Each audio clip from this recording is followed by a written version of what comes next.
man malaman nyo na ang isipan ko'y gulong-gulo. Nagtatanong kung susundan ko siya dahil ang puso ko ay nabihag niya.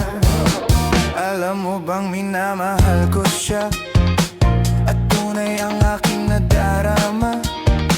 Kahit ako'y nagmumukhang tanga ay ayos lang basta kasama siya. Kahit sabihin pa ng iba nababaliw na akong talaga.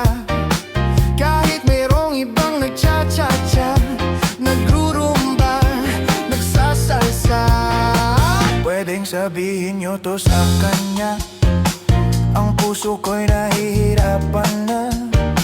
Ano pa ba ang pwede kong gawin na uubra upang maakit siya? Palagay kaya ako na